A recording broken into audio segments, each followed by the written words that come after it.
Labas vakaras, gerbėmieji žiūrovai. Jūsų dėmesiui žinios. 2015 metai baigėsi, todėl siūlome jums trumpą jų apžvalgą. Pažvelkime į gyvenimo statistiką. 1% pasaulio žmonių valdo 50% pasaulio turto. 300 turtingiausių asmenų turi tiek pat turto, kiek 3 milijardai vargingiausių. 8% turtingiausių priklauso net 90% visko šiame pasaulyje. Turto koncentracija kelių žmonių rankose kasmet vis didėja dėl vienos priežasties. Norėdama ar nenorėdama, didžioji masė dirba tik nedideliam būreliui asmenų. Žmonės sunkiai vargsta, nešdami gamtos išteklius į jų rankutes.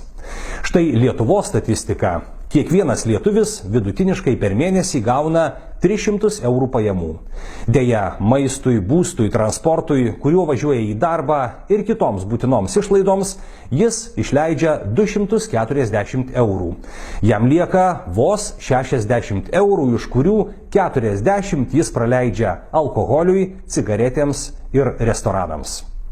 Pagaliau po sunkaus mėnesio darbo jam lieka 20 eurų poilsiui, kultūrai ir švietimui.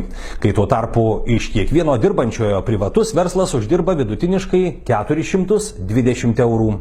Primename, kad žmogui susimokėjus pragyvenimo išlaidas telieka 20 eurų.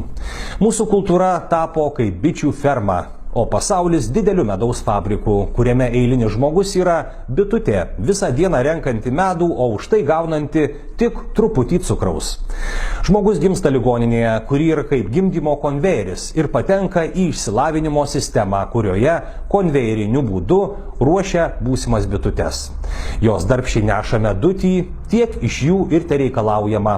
Pragyvenimas toks brangus, kad jeigu žmogus prarastų darbą avilyje, jis iš karto pražūtų. Tad baimės vejamas, jis dirba dar kruopščiau. Kaip tos bitutės, kurios šitaip įsikvėpusios dirba ir net nesusimasto, dėl ko visą tai daro. Paskaičiuokime, kam žmogus skiria savo dieną. 7 valandos miegui, 8 valandos darbui ar studijoms, 2 valandos valgymui, o kur jis praleidžia likusį laiką. Net 8 valandas vidutiniškai lietuvis praleidžia prie masinio informavimo priemonių.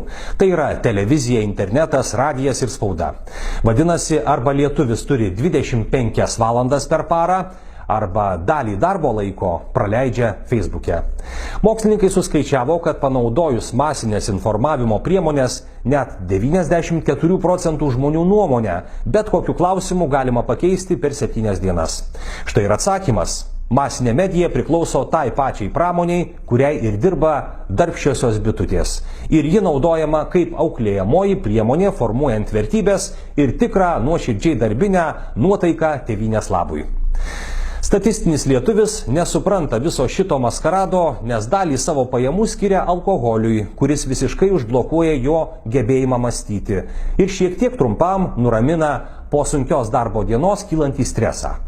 Todėl, brangų žiūrovai, 2016 metais kviečiame ir toliau aktyviai dirbti tėvynės ES labui. Beje, dauguma jos įmonių priklauso Amerikos korporacijoms.